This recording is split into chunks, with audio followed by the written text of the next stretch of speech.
I'm just gonna find my narrative. Okay, good evening. This is the November 13th meeting of the Needham Conservation Commission. I'm Dave Hare, Conservation Commission Chair. As a reminder, this meeting is being recorded for later viewing and administrative purposes and will be available on the town's YouTube channel. Before we get started, I'm going to take a roll call of the commissioners and staff. When I call your name, please respond. Sue? I don't see her. Clary? Don't see Clary. Reed? Here. Bill? Here. Fred? Here. Paulina? Don't see Paulina. I'm Dave, the chair. Tim? Here. And Deb's on vacation. Yeah, and Sue did reach out to me today. She won't be attending as she's not feeling that well tonight. All right. All supporting materials have been provided to the commission members and are available on the commission website. Here are a few ground rules for our meeting. I'll open each hearing on the agenda and then introduce the applicant and their consultant to begin their project presentation. After conclusion of the applicant's presentation, I would call on the staff and then commission members to provide their comments or questions. Please raise your hand or wait until your name is called. After comments or questions from the staff or commission, I'll solicit comments from the public. Please raise your hand if you wish to comment. Also, wait until the chair yields the floor to you and state your name before speaking. Finally, each vote taken during this meeting will be conducted by roll call. Let's move to the agenda. I don't think we have any hearings tonight. We have a bunch of requests for certificates of compliance and a couple other things. So first, regarding the minutes, we have minutes for 10/23/25. Although Sue's not here this evening, so I don't know if anybody feels confident, or if, Dave, if you read them, or this is something we can just hold off on and do a double duty next time. Yeah, I'm okay either way. You guys want to wait till next week? Otherwise, somebody make a motion to approve the minutes.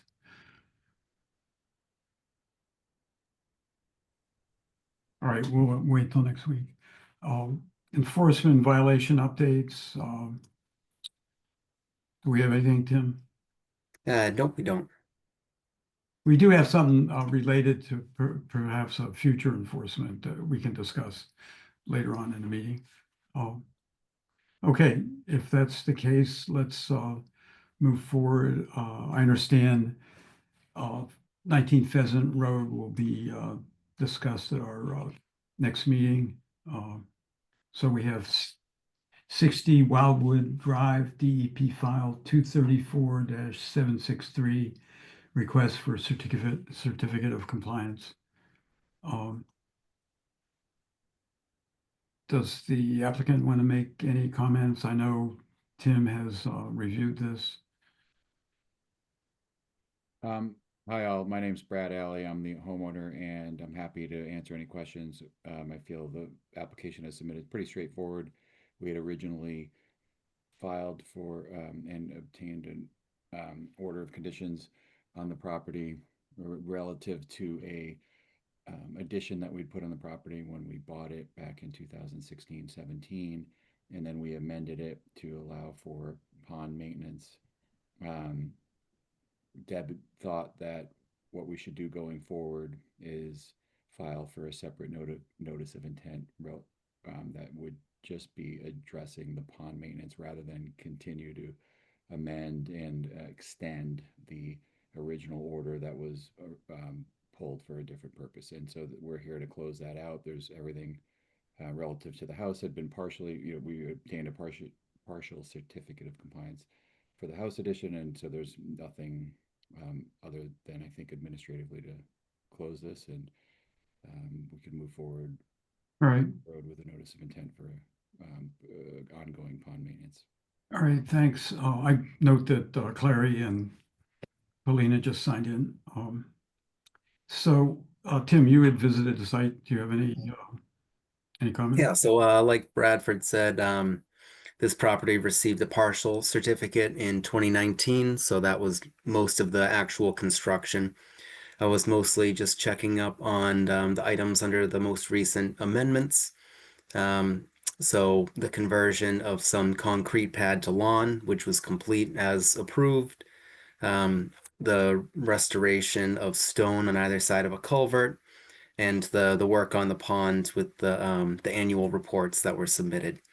So everything and the planting survival hood, it's all accounted for and submitted in accordance with the order of condition. Okay, great. Any of the commissioners have a comment or question? No? Okay, then could I have excuse me, a motion to issue a certificate of compliance to 60 Wildwood Drive? So moved. Second. Okay, let's vote. Bill, Aye. Fred, Aye. Reed, Aye. Clary, Aye. Paulina? Aye. Okay, thanks. Good luck. Appreciate it. Did you got a vote, Dave? Oh, yeah, I'm sorry. Aye. Hmm. I'm scatterbrained, man. Hmm. Okay, next item is another request for a certificate of compliance. 27 Mallard Road, formerly 25 Mallard Road, DEP file 234-909. And we have anybody here to address that? Karen? Yes, I'm here. Hi. Is there anything you want to say? I know Tim has visited the site. Yep, all the plantings are in, and established. The wetland boundary markers are all installed in the correct locations. Infiltration's been installed and is functioning properly. And this is in relation to a tear down and rebuild of a new house. So we're requesting a final certificate of compliance. Okay. Tim, do you have any comments? Yeah, so again, this one already received a partial certificate, so this is primarily just the restoration and mitigation areas. Deb and I went out there, and our only comment was to move the markers. I went out there last week, and they've been moved. The restoration area, there was a small administrative modification in the orientation of it, which is reflected in the as-built that was submitted. And the numbers add up to what was originally approved. So I'd recommend that this certificate of compliance be issued. All right, thanks, Tim. Any comments or questions from the commissioners? No, then could I have a motion to issue a certificate of compliance to 27 Mallard Road? So moved. Second. Okay, let's vote. Bill, Aye. Fred, Aye. Reed, Aye. Clary, Aye. Paulina, Aye. and chair votes aye. All right, thank you, Karen. Thank you. Have a good night. Yep. All right, next item on the agenda is 160 Edgewater Drive, DEP file 234-893. I believe we reviewed this at our last meeting, and the commission made a few requests for modification to the plan. And I don't know if there's anybody here to address that. Yeah, so I spoke to Stephen, who said that he wouldn't be able to make it this evening, but his wife would be. If you are in the audience as iPhone guest, raise your hand and we can bring you up. But otherwise, maybe we'll circle back to this one yeah, later on if they come, just for good measure. Okay. Next item is just a discussion item. Golf course, guess there's some hazardous trees that they'd like to prune and or remove. And I think we have Tim from the golf club. Yep. Hi, Tim. Do Hello. you want to just give a brief summary? Sure, yes. The club is looking to do some pruning in our driving range area. On both sides of the range, the trees are creeping into the area, so it's inhibiting the purpose of the driving range. We had an arborist come in to give a report on how we will be doing the pruning of the trees. And he will be instructing the company who does the pruning on the proper way to do it.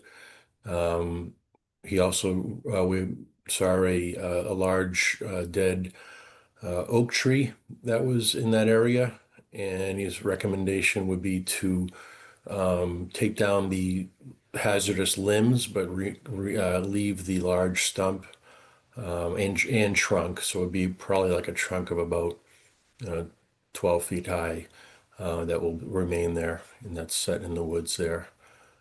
He also looked at 2 trees over by our brook restoration area that we've been working on. And there was 2 trees that he would say are hazardous and are dead. And our request is to remove those 2 trees from that area. Okay. Tim, do you have any comments? Yeah, so the Deb and I did go out there and take a look at everything. The big oak tree he was mentioning is certainly hazardous and dead. The pruning seems to be very reasonable. It was just the trees that you know, we got a photo of them on our website of the application materials near the brook that was a little questionable in the fact that, you know, the arborist said that they are likely to be dead within the next year. They are within the 25 feet of the brook. There's no existing structures around them. That one was more discretionary, in which Deb and I thought it would be best to bring that up to the commission to have you exercise any discretion on that. So if you guys, I don't know if you've been able to read through the arborist letter and the look at the photo and the tree map that were, let's see, I believe yeah, there was a submitted here. Actually, I'll share my screen. Let's see.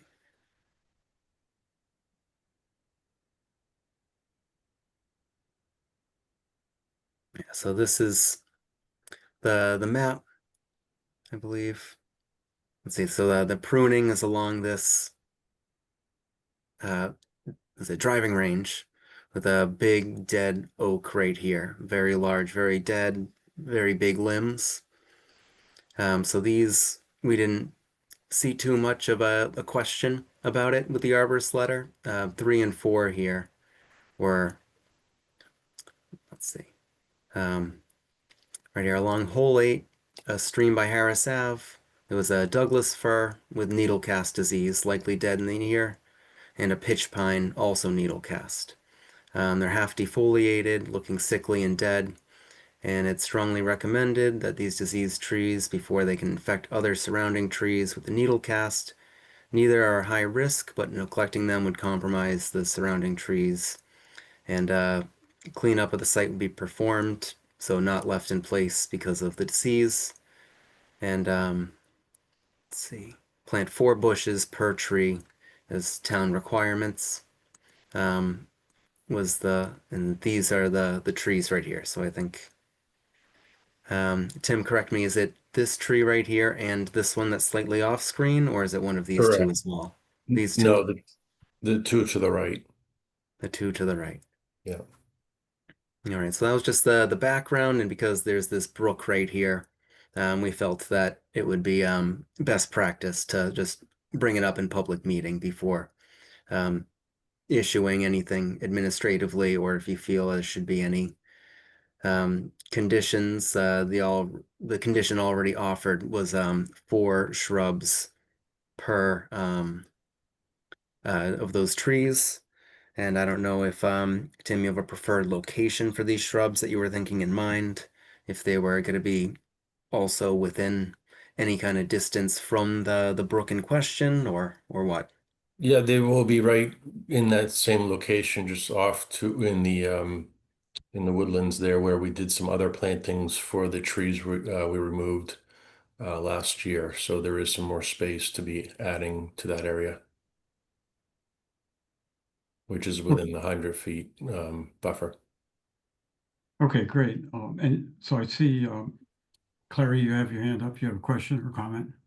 Yeah, Tim, why 4 bushes and not trees Um, or we replace?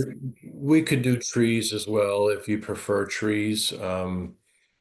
I find that I've actually we did some plantings and I've had trouble with some of the trees not surviving. That the ones maybe the one I lost a couple of the white pines like that from our plantings that we did last year, and I was just struggling with those. So in other trees, so I was having better luck with the bushes. So I figured that might be helpful for us to keep them going. But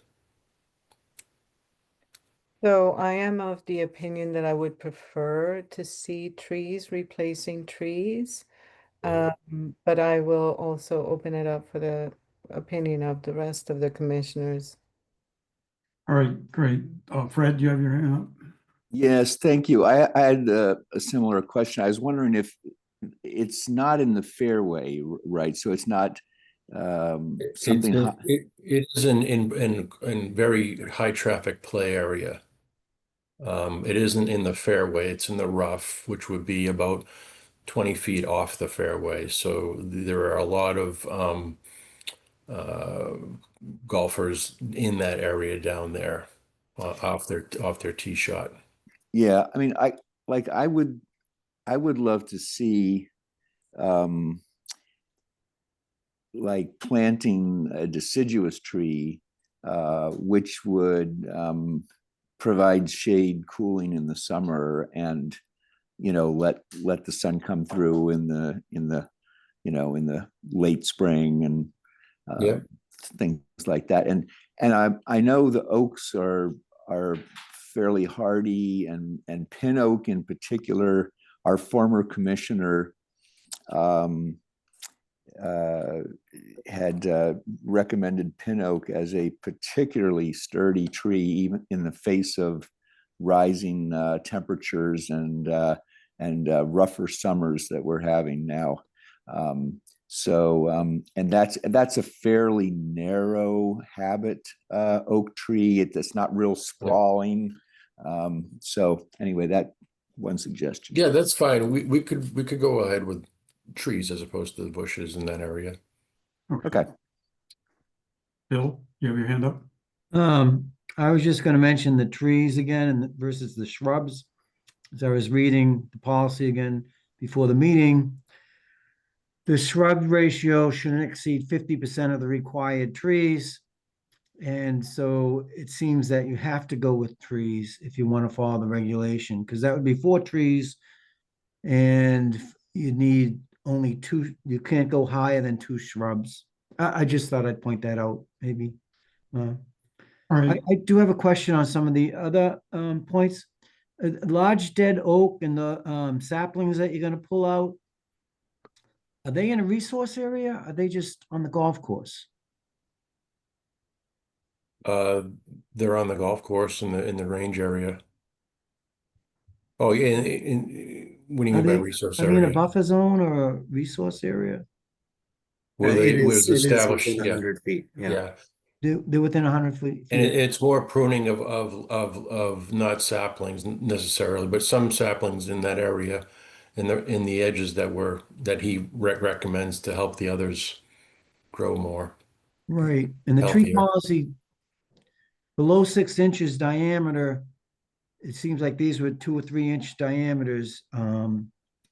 It's handled in another manner, and I'm not sure what that other manner is, but I thought I'd just point it out. Okay, Reed, you had your end? Yeah, just with respect to the dead red oak, yeah, I mean, I just, we've had circumstances recently where people have been supposed to leave up snags and they haven't left them up. So, and I think this is a very valuable, once it's pruned and leaving that trunk as a snag, Yep. is going to be very valuable to the wildlife there. That's, that whole little wet woods area there is, I know there's a lot of wildlife in there. There's a screech owl that lives in there. So That's right. Yeah, I'm seeing it there. just want to make sure that that gets kept up and, make sure you instruct the people doing the work to leave that up. Okay, thanks. Bill, you had another question? I do have a question. When you take down the dead oak, do you leave the branches there or do you take the branches away? We take the branches away. Okay, so it sounds like the commissioners would prefer replacement trees versus shrubs, and Tim, you seem to be amenable to that, so. Yeah, that's fine. All right, so if there's no other comment, I don't think we need to vote on this, do we, Tim? You don't need to vote on it, but we can conduct a small vote as sort of support because based on what we've discussed this evening Yeah. will inform the administrative approval I'll be filling out tomorrow morning for the Okay. golf course. All right, so anybody opposed to the proposal of 2 trees for the 4 It'll be trees four trees total, right? Yeah. and the other tree? All right, nobody's opposed, everybody's in favor? That good enough for you, Tim? Yeah, I think so. And because this was more of a pulse check than anything, and did but as long as they were native trees, is that all? We'll sort of leave it up to the golf course's knowledge of the area and survivalhood and all of that, or is there specific trees that anyone feels? As long as they're, native, I think it's a matter of judgment in terms of what may have a good success rate in the area. Um, Thank you, Tim. I think we got Okay, another good. comment, last minute comment from Paulina. It wasn't a comment, it was just for Tim that I didn't know if maybe you could look at the planting or what trees they're planning to install prior to them actually installing, if that's like something you can request, just so you Okay. can review it and take a look at it. And Yeah, because there is sort of a couple lines for conditions, and one could just be, you'll have to send Deb and I an email with the trees, with the species and proposed location before putting them in. Does that sound like what we're looking for, or Yeah, that sounds good. so that we have some input? And Tim, does that sound good to you? That you'll just sort of give Deb and I a heads up of what you're looking to put in, and give us Yep. sort of a hand-drawn map of where before you put them in, probably in the spring, right? That's right. Yeah. Yeah, that's fine. Okay, great. Thanks, Tim.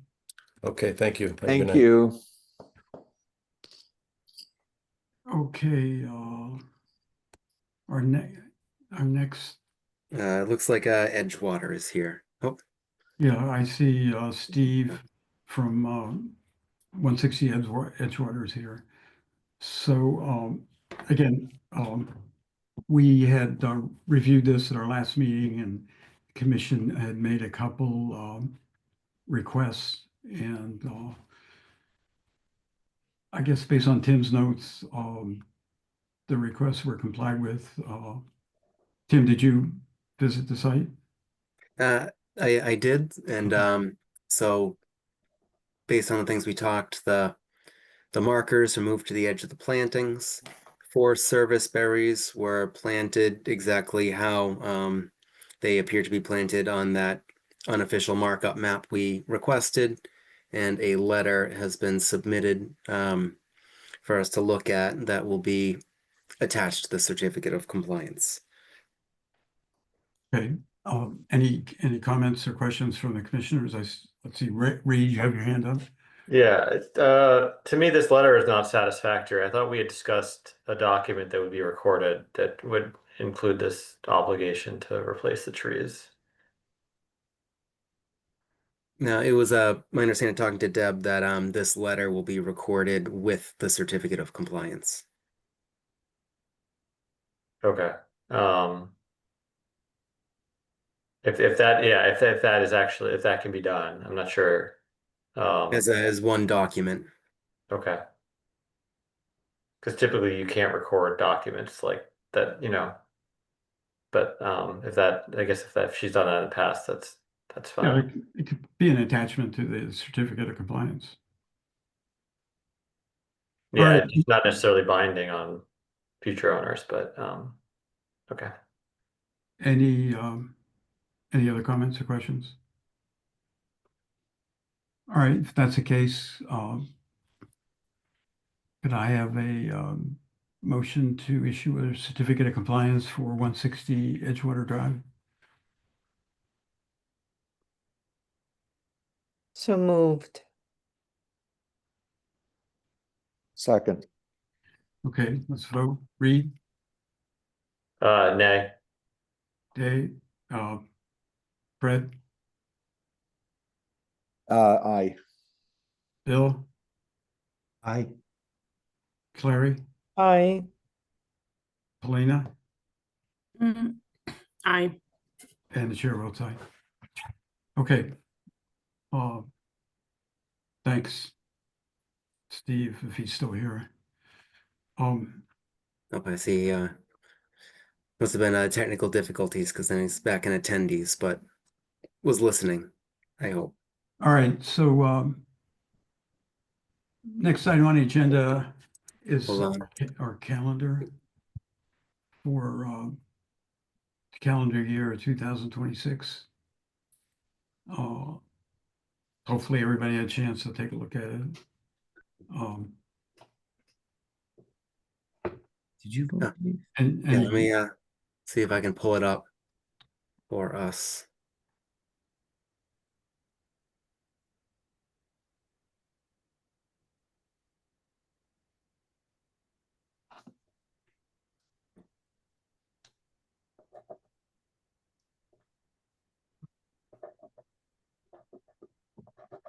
So this is the let's see, the proposed meeting schedule for 2026. I think the goal was to have this, if not today, the next meeting, but we can approve this today, even if there's any amendments we want to make right now. But it's good to have this sort of timeline available to the public for planning purposes and submission deadlines. Yeah, I don't know if I agree. anybody has, Yeah. yeah. Anybody have any thoughts? comments? Right. Looks fine to me. It's very similar to last year.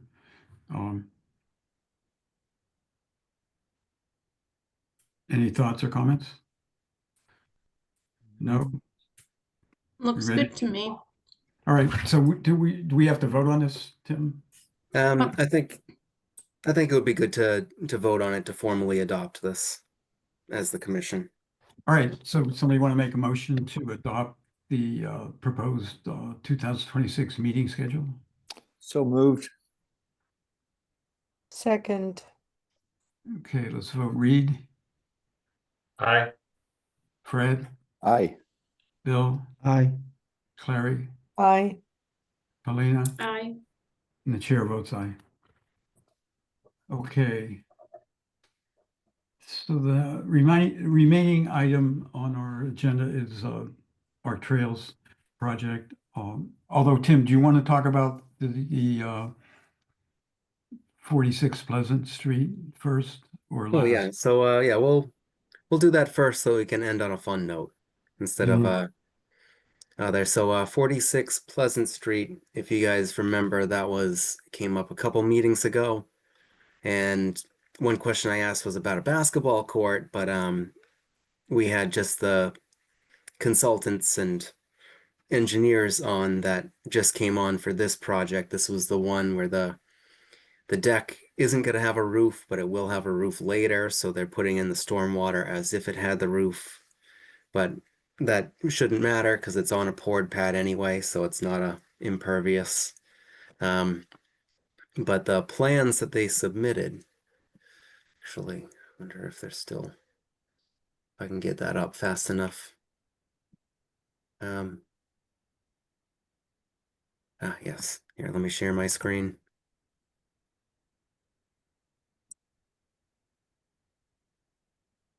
So this was the plans they submitted. We were mostly just looking inside the limit of work here about this patio and all of that. But one thing that came up is there's this existing concrete basketball court, which is in the 25-foot no disturb zone. So this is one thing that, may have been from the 80s or whatnot, but we did look into it a bit more. Let me see if share another screen. It's over 600 square feet, so it's about 600. Yeah, so this is the property 2009. 2017, you can see like a playground, but nothing really there. And 2025, April, you can see there's this concrete basketball court and no playground there. And the Needham Web GIS from 2024 also shows playground, no basketball court. And then going back 21, 19, 17, it looks like this basketball court showed up 2024 to 2025 when they removed this playground. And let's see, the brook is right here. So this would be the only no disturb area was, again, let's see, right back here with the bank of the arm of the brook here. So it looks like this basketball court is in the only corner that you can't build on the property.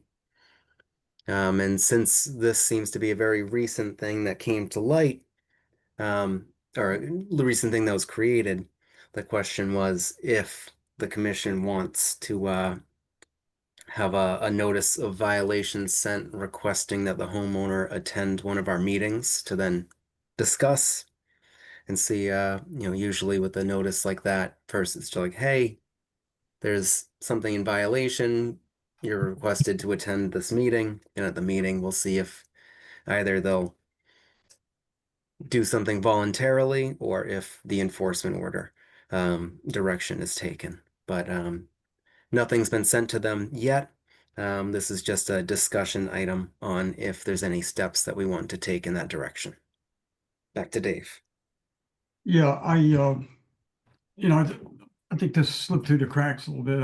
I was thinking that it could have been something that was put in pre Wetlands Protection Act or pre whatever, but I think the research that Tim has done and Bill and I drove by and saw it. It looked pretty new to us, even though we didn't inspect it pretty close. So this seems to be an egregious violation. And I know the commissioners feel strongly about the 25-foot no disturb zone.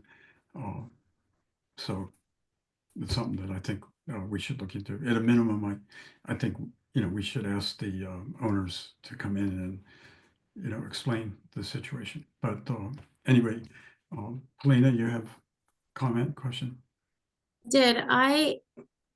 Did we talk about it during our last hearing? Was the applicant present? Did they explain something? I couldn't remember. The applicant, the owners weren't there. It was The just owners weren't there. the consultants, and I think there were two consultants, and they both said they didn't know anything about it. Mm, The okay. question was raised. Clary? Tim, is the same owner, for the property, so for 2024, 2023, correct? Um, Yeah, that's a good question. I didn't, I checked the, You checked? Okay, so it's not I- something that was left for them and they inherited upon the purchase. current, well, first of all, I don't think that would make any difference. Violation's a violation, but the property was purchased in 2014. Okay, so they knew about it. He put it in. Yeah, they put it in. So I'm of the opinion that we definitely should bring them, invite them to a meeting to give an explanation. I think in the plans it says, what are the dimensions of it?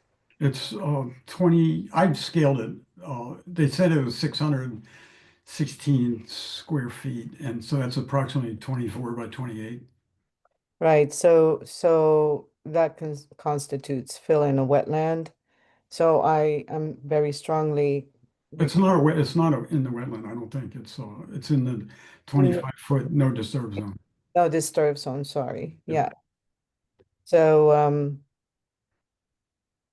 yeah, All right, Polina, do you have additional thought?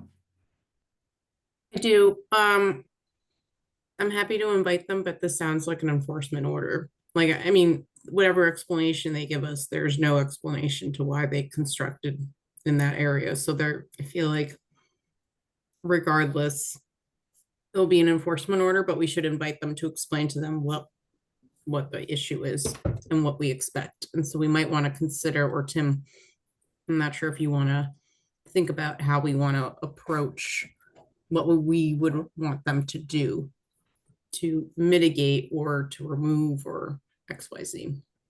Yeah, that's a good thought. yeah, I, so, yeah, I think that it's good to have, begin with an end in mind instead of when they come, us shrugging the shoulders, if removal, or if, they'll probably get a talk about, financial hardship of the removal or other hardships. Well, I If mean, there's any, ultimately, Yeah, they will so, need yeah. to, ultimately, I think they might need to remove it just because otherwise they're setting a precedent. Is Yeah. the issue is like, otherwise people are going to do, work in the 25-foot buffer zone and just ask for forgiveness rather than come for the permission first. So I have well, at least I am leaning towards they will need to remove it. Because even if they apply after the fact, create an after the fact notice of intent, I don't see how we would necessarily approve that. I mean, they can go that way, but I just don't see us with our regulations approving that. Yeah, I agree, Paulina, and I know just from past reviews that we've done that the commission feels strongly about the 25-foot no disturb zone. I mean, I remember that project on George Agate where we asked the contractor to move a tank like 6 inches out of the 20-foot zone. And I, regardless of the details of the matter, I think that, we need to apply our regulations consistently and fairly. So, Yeah, I agree. And I think we might want to I don't know if we're allowed to discuss it now. yeah, we or- probably shouldn't go too far. Oh, into okay, it. because I think we should go in with a game plan. I don't think we should just invite them and just ask them to speak to it, because regardless of what they say, we still need to do something about it. So we should have something in mind. Yeah, So it's not a wasted meeting. agree. Yeah, I Okay. agree. So with the commission's okay, I will send the property owner a letter and a notice to attend. Would our next meeting on December 4th work for you all? That works. Do you want to add to the letter that if they don't show up, that we're going to discuss it and then things Yeah, might you know, I occur will- without their permit, like, without their knowledge or something. Well, sorry, Paulina, can we take a step back? Usually, does the enforcement notice, can the enforcement notice go first with the invitation to come before the commission? Can we do that simultaneously? I think. Well, yeah, normally people get a notice of violation before the enforcement order comes, just have Yeah. courtesy, and sometimes if it's a smaller thing, they can fix it. This Enforcement quite- orders. I'm sorry. sometimes it's like, oh, can you make it something that the commission would have approved if it originally came? But, being 85% in the no disturb, I don't really see too much of a alterations made that would have been originally approvable, so. Correct. And I Doesn't think an I enforcement might be, order have to go through a court? Or I not? think it does, and I think I Yeah, might but- be wrong, but it might also, you need a plan on the enforcement order of what the next steps are. So I Yes. think, yeah. It's easier The said than done. notice, so we do the notice of violation, invite them to the meeting, and between now and then, we will have a plan of what it is that we're asking. Because I agree with Paulina, it should be removed. I think and we- repeated. Yeah, I think we should think of it on our, because we can't really discuss it before the meeting. We should think of Okay. something and how we feel and what we should want to do about it. And then during the meeting, I would suggest we would discuss as a group different Yeah. ideas and That's approaches. the proper way. Okay, And, All right, Bill, you and got, really what's decided then, I think we the can answer- write up as an enforcement. yeah, okay. Bill? I think the answer to my question is no, but do we have to notify the abutters that we're talking about this at I that don't think meeting? so. No. No, because Okay. it wouldn't be a public hearing. Oh, This it's not would a be- public hearing. No, Or no, because it will be under the enforcement and violation updates. So this would be a violation update, which, if an enforcement order is given, then it'll be an enforcement update after. okay, so we got a plan moving forward here, so.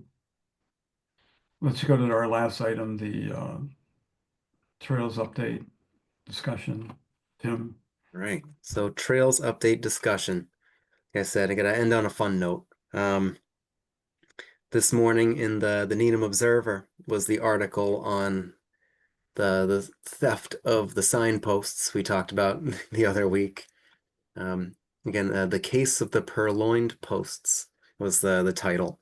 So very literary. I like it. It's like a Edgar Allan Poe book.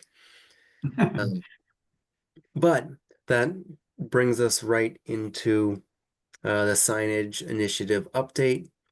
Thank you all again for participating in the signage survey and looking at those. Again, the other versions were all swapped around versions of what we discussed the other time, sort of winnowed down to really arrow and icons, arrow and name, just and if we wanted top, bottom, middle, and then it's all done in, one deck was all the same and the other one was different properties just to get a better feel of things.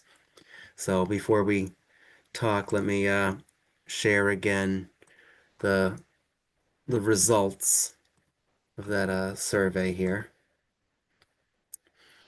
Okay, so I didn't spend too much time trying to make the presentation pretty, but let's see. From here we got for these two signs. The question was if these are the same exact sign, do we want it to say the name of the property at the top or the Needham Trails logo at the top? And it seems that the Pulse leaned towards Needham Trails at the top. Then in the next head-to-head, it was the arrow with icons or arrow with a text option saying the name of the entrance. Icons was favored there.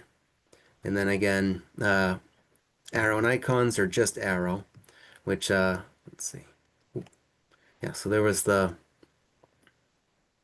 it looks like just the arrow did better than just the arrow with the entrance name, but both, oops, Yeah, but both lost to the icons in favorability. And this one was, do we all 3 in one or leave that out? And people leaned towards less words. Then here was if it was going to be maybe the arrow in between or underneath. And it looks like underneath was favored here. And then these were sort of the individual things for rating. So Needham Trails at the top, people overall gave that a 3.38. And the property name at the top, a 3.0. For, I think, the property name, 2.75, and the icons, 3.88. And then this was sort of the build your own results. So property name at top with the arrow and icons was the most favored thing, with the arrow to the left of icons or at the bottom. And the top comments were less is more, in the fact that people said people want to go on a trail to be unplugged. Crowded signs make people more likely to ignore them. Arrows might not be necessary if the trail's obvious. And then with the icons, because the icons keep rating really well, is the hiking icon redundant since every trail is hiking? And is the dog icon redundant since every trail allows dogs on leash? The only off-leash places are the dog parks, and the only no dogs places are Memorial Field and DeFazio. So that's sort of where we left right there. So this can see sort of a open-ended discussion on how we feel on that next iteration. Because right now it looks like Needham Trails at the top, arrow and icons. And if that's the case, the next thing will be really a deep dive into these icons now that we've sort of decided that this is visually better. But now that we have those results to work off of, I'm willing to hear what we have to say, because I think it is a good point that every hiking trail is the hiking icon. The dog one, the only no dogs areas are kind of limited and may not apply to any of the properties we're working on. The only ones would be separate interest point, like the fishing at Rosemary Lake and the Needham Reservoir, or bikes versus no bikes, but the potential of those to be handled sort of like the dogs on a leash sign as a separate sign that's posted also near entrances. Yeah, I'm the one who made a comment about the arrows on the trailheads, because most of the trailheads that I'm aware of, there's only one trail and it's straight ahead. And I think the arrows are important when you're at an intersection and it's telling you where to go. This trail's at left or that trail's straight or whatever. But I think when you're just at a trailhead and you're naming the trail, that should be sufficient. Regarding the icons, I think I'm in favor of, like, for the no bike areas, for instance, Ridge Hill, we have, we'd have something on the kiosk for no biking, but for trailheads, I'm in favor of a bigger, like a 4-inch or maybe a 5-inch circular sign with a bike on it with the slash through. That's what I've seen in most areas, and I think it's a lot more visible than a small icon on on a trailhead. So sort of treating it like the QR codes just existing Right. on the post with the sign. Because I think that's the real issue that we would want to address, whether or not we want biking there. And again, like at the town forest, that is biking is allowed there, and we were thinking on the where a bike trail crosses a hiking trail, to have on either side, say on a tree, a maybe a sign, a circular sign that says bike trails, so would show that, that's where people typically bike. Also, most of the trailheads already have signs talking about dog fines and dog leashes, and they're big signs. They're probably, 12 by 14-inch signs. They already exist on virtually every trail. So anyway, I just think those little icons are, hard to see, and, they could be, the information could be better handled, communicated. It's my 2 cents. Brad, you got Yeah. your hand up? Yeah, I would agree that if the icons aren't giving us any new information, then you'll be less cluttered. The sign will be less cluttered if we don't put them in there. The only reason to put in an arrow would be if we're going to try to work with the color codes for the trails. And I know what exists now is there are color codes for trails, and that I don't know whether That could be handled in the text. That's another option. say what you mean, Dave. Well, if you have a trail that says, Esker Trail, and say that was red, you could have Esker Trail in red. I see. Print the name of the trail in the color of the trail. Yeah, I mean, that's done often. Okay, I mean, that's just an option. sure. I think, if you have, I think we want to have the name of the trail on the trailhead, Yep. because that's sort of the entry point. Mm-hmm.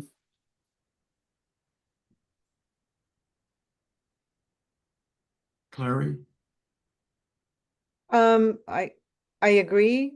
I agree that it can be a little bit crowded, but I take my nephews, my nieces, I take kids, and I'm in agreement with Fred that, it's when I'm training or when I'm, helping my kids understand how to maneuver going into the woods and finding themselves and finding their way. Because, they're kids.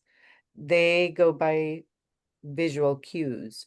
So, the arrows on the trees, they know they need to follow. So I like the idea of keeping the arrow with the tone, the color of the trail. I think that's really important for kids. I think that's really important for, young youth that are starting to learn how to hike and to, learn how to maneuver and navigate the woods. I believe also that the icons are also visual cues for kids and children and youth. So, I understand both sides. I just wanted to make it so that it's not just the people who read and understand trails.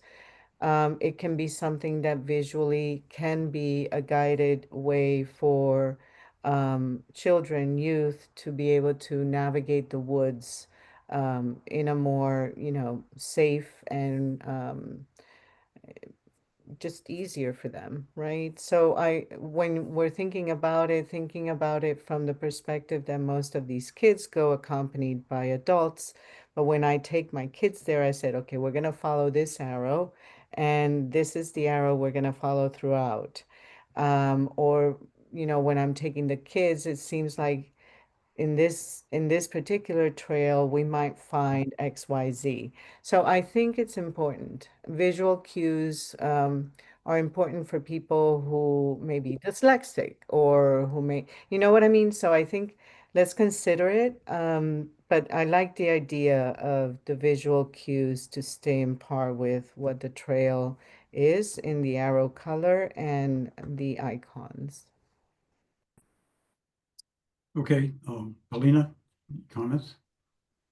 Yes, I have a couple questions, and I think I might have missed them I should have written them down because now I'm kind of losing what I was going to ask. These signs, they're only located at the trail entrances. Is that correct? They're not throughout the whole trail. They're just at the entrance.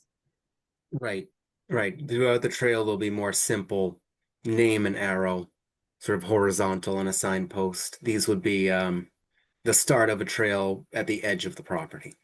Right. And then I missed it. Was it putting the entrance name on the sign? Was that the one that's kind of voted on? Or do you have like an image of what was like voted as the top pick? Yeah, here, let me Because I was just curious if the name of the entrance provides any new information since people already, yeah, so it would look like that. the top really contenders I think that we're now talking about would be something like this. Needham Trail's the top, property, Rosemary Lake, and then what trail was started with either, the yellow arrow telling you that this trail's with yellow arrows, or the same thing that's arrow and icon. Oh, That gotcha. I think is what we're between. Let me see. And then there's potential of flip-flopping the arrow in the middle. But But let's it's see. Oh, so then this is another one where the school path trailhead James Avenue entrance. Which one was Um, the top? The top. I know you have a lot of selections, but I think we've narrowed it down. So the top pick is the one that you just showed us. Is that the correct? top pick right now looks like this based on Okay. feedback, but it's sort of split right now based on the icons, if it's this or this. Oh, okay. I got you. And then the conclusion is that the icons, they're going to be the same. There's no change in what's in the icons between any of our properties. So they're all going to have the same Yeah, information. some won't have fishing, but yeah, ones with accessible bodies of water will. So I guess a Eastman, Rosemary Lake, and the Needham Reservoir will have fishing, but most of them will just have these three, and Ridge Hill will have no bikes. And we'll just have to take a closer look at if there's any specific rules on any properties. Does Rosemary Lake allow bikes? Is there room for bikes to? Yeah. Oh, I there mean, is. we may want to exclude bikes at certain properties. Yeah, I think that one might be. I mean, I walk it sometimes. I'd be surprised if anyone can bike that, but I would agree with Clary about the visual cues, because sometimes, for example, biking, you might not know where you can and where you can't. And sometimes it's just nice, like if you pass by like now that there are trailhead markers, some of these trails like don't have any markers, but if you see a trailhead marker, you can be like, oh, you can ride a bike there. That's pretty cool. Or, oh, I can fish somewhere there. That's really neat. I'll check this place out. That's just one argument for why it might be useful.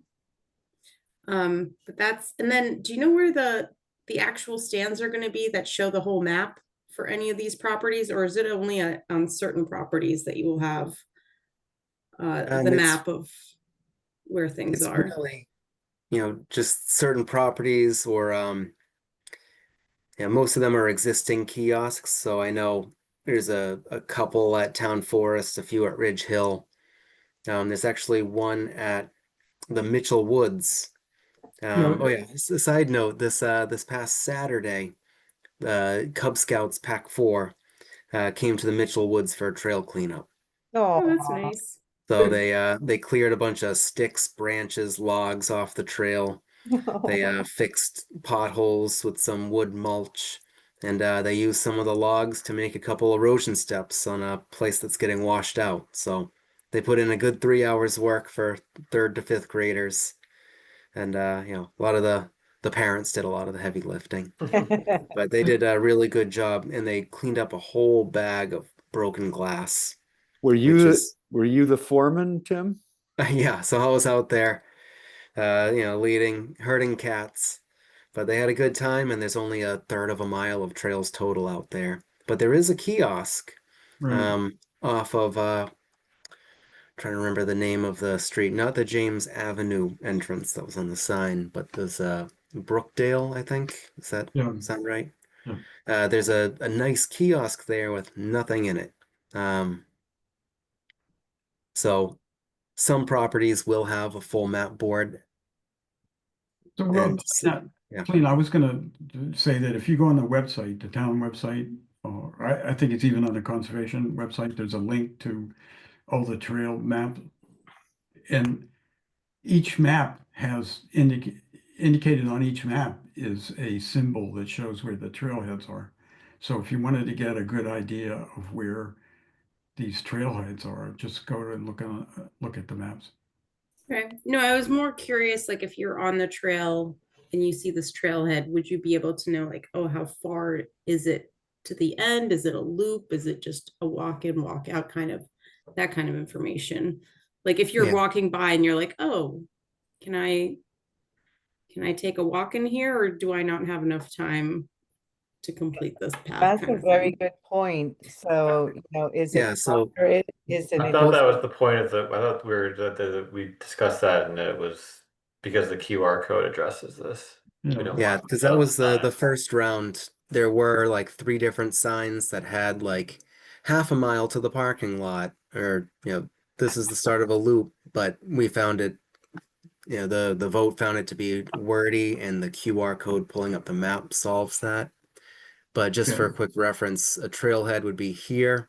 Technically, conservation owns this little cul-de-sac as a parking lot, which is cool. A trailhead here, which is a kiosk with nothing in it, and then would have a trailhead at the end of the playing field here. This trail actually is not there. Now it sort of comes off of this as a little loop. So this spur is gone, but there'd be trailhead, trailhead, trailhead. Because right now there's only one hand-painted sign down here that's fallen apart that says "Welcome to the Mitchell Woods." So people might not know that there's sort of a line right here where this side is owned by schools, but once the tree line starts, this is owned by the Conservation Commission. But yeah, the signs that we're talking about would be sort of out here at the sidewalk, here at the end of the cul-de-sac, and at the end of the playing fields there. Colleen, I think as a practical matter, there's only like 3, maybe 4 properties in town that have, what I would consider a trail system. All the other properties, it's more or less just one trail, like a linear trail. Okay. Yeah, No, but I was even just the curious. but even the linear ones, half the hopeful intent of all this is, some of them actually let people know it's a public trail. Even if it's Yeah, just a no, short no, little cut through, if it's a public trail, it should say Needham Trails, Yeah, welcome. no, I'm not commenting on that. It's just that, in terms of, saying, the length of a trail or, where it intersects with and all that gets kind of complicated.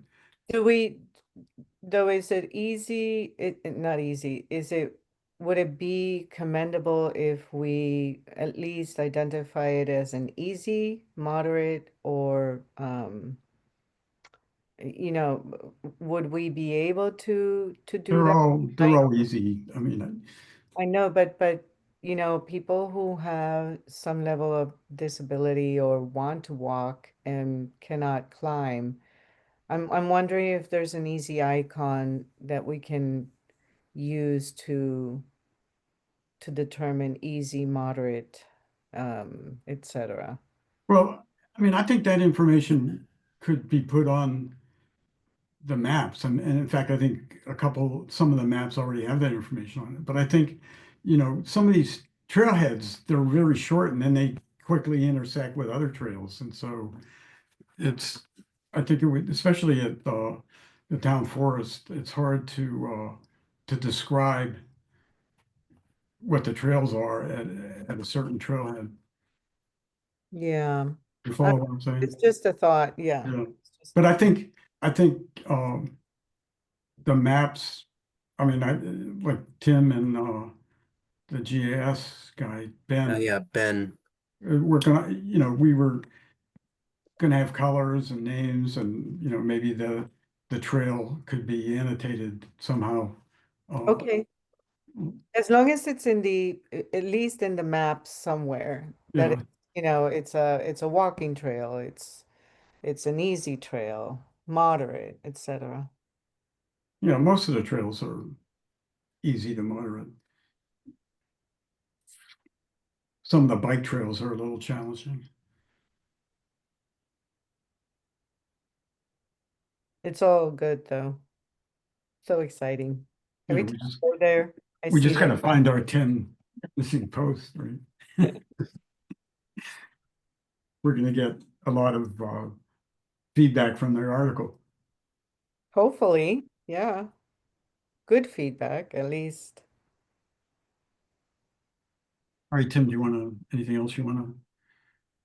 go Yeah, no, over? I think that's about it. Just I think we've did some good refining, but I guess the last one, because I only sort of foresaw about it would take about 3 of these surveys to get to something. We got sort of those 2 top contenders of favorite orientation with icons and without. So we'll just sort of explore those 2 back and forth and sort of come to one hopefully at the next meeting, because I think the first round, the option to color the name of the trail to match things, people didn't like. They wanted all the text to be one color. And there was a couple signs that said 1.1 miles to Central Ave parking lot, 0.15 miles to High Rock, dawn to dusk, no fires.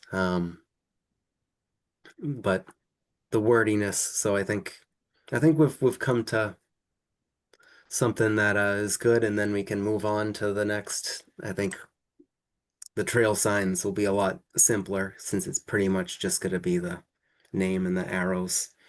This was the only weird one, because there's almost as much info as a kiosk, but obviously the kiosk has the major info, and maybe we can explore improving kiosks around town for places that we think can't be accomplished with just a trailhead sign. Perhaps even down the line we can identify some trailheads to just replace with a kiosk so that we can say what we want to say. But I think that that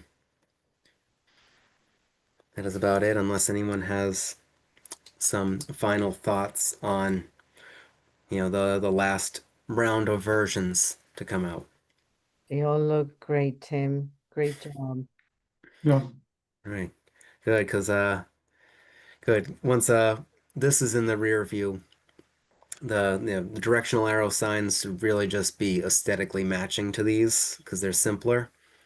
But then hopefully we'll start looking at map versions, which the colors of the trails on the map and how the map looks will impact how these are, so that hopefully everything's ready for a rollout in the spring. And also working with the GIS stuff. With Ben GIS, he helped me build a sort of web app for volunteer trail reporting. So next time around, I'm gonna also send you all a link to be my guinea pigs. I just want to make sure it works. Break stuff, overload it, try to see what's wrong with it.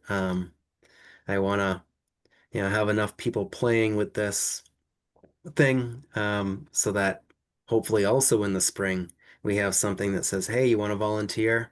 Click this link and you see something on the trail, take a picture, categorize it, and hopefully we should be able to get like a map of Needham populated with reports of invasive species and trash and downed trees and boardwalk in need of repair, so that when scouts or anyone's like, hey, I want to help, what can I do? We have a full map of things that just people walking around have been reporting to us. That's wonderful. Lena, you have comment? Tim, I love that idea. I think that's going to be really great. I think the hardest part of that is going to be, you're going to need to maybe make like an archive or something so that if anything gets fixed, like let's say somebody reports a tree that's down across the path, like if it gets fixed, we need to update it somehow, or it should like ping you or somebody in conservation so they would know that it needs to be looked at instead of just searching. I don't know if you've thought about it. You probably have. And I'm just like, oh, I should just play 'cause, around and figure it out. But Yeah, the full map of like the things won't be public facing. got it. But you can go in and log things as done. I've been trying to start playing around, actually sort of borrowing or stealing this from like the highways. I guess they do this for potholes in the town to like internally, just like did so and so get to that pothole on Great Plain Ave, and then they can see, oh, it's flagged done. So I'm like, if it's good enough for the Department of Public Works to handle their internal work, maybe it's a way that we can be the nervous system to handle the public helping us. Okay. So, when's our next meeting? December 4th. Oh, just a reminder, Dave, just a quick reminder, the Tree Preservation Committee has a community meeting, Fred, is it November 19th? Coming up next week, so just wanted to remind everybody, if you have time, that you can come along and participate. It's going to be in person At Powers Hall. at Powers Hall, so November 19th, I believe it's Wednesday. Wednesday? Yes, I think that's right. Yes, that's right. So I think Deb sent out the invite, or Tim, you did, or at least I believe so, but if anyone wants to join, I encourage you.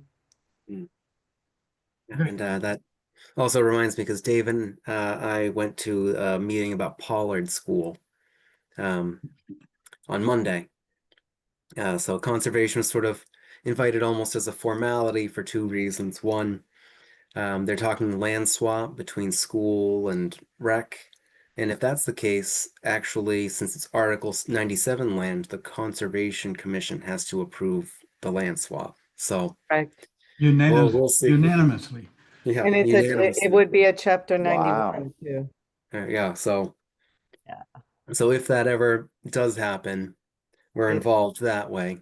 Yeah. And also for planning purposes, Deb and I are talking to their wetlands people to hopefully, we might see an ANRAD coming for the Pollard DeFazio area, just so that they can approve and agree on wetlands buffers in the area before planning. So a heads up, I don't know when that might come down the pipeline, but we might have an ANRAD about that property sometime in the next couple months. Remind me what an ANRAD is. I'm sorry. Yeah, it's like a notice of intent, but without any construction. It's just a plot plan with wetlands flags and buffer Yeah, zones. to lock in the boundaries of the jurisdictional areas. Okay. Yeah, and then if we vote to, instead of issue an order of conditions, would issue an ORAD, that would be the approved wetlands map for a period of 3 years.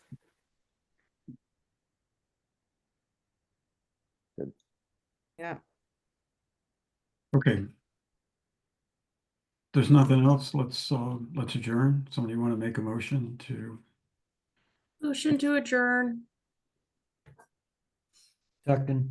All right. All those in favor? Bye. Aye. Opposed? Everybody? All right. Thanks, everybody. We'll see you in a Good few weeks. holiday. Thank you. Thank you. And yeah, have Yeah. a good Again, enjoy Thank you, the Tom. 3 Great. weeks Mhm. off. yeah, this is our vacation month, right? Mhm. Mhm. All right, great. Take care, everybody.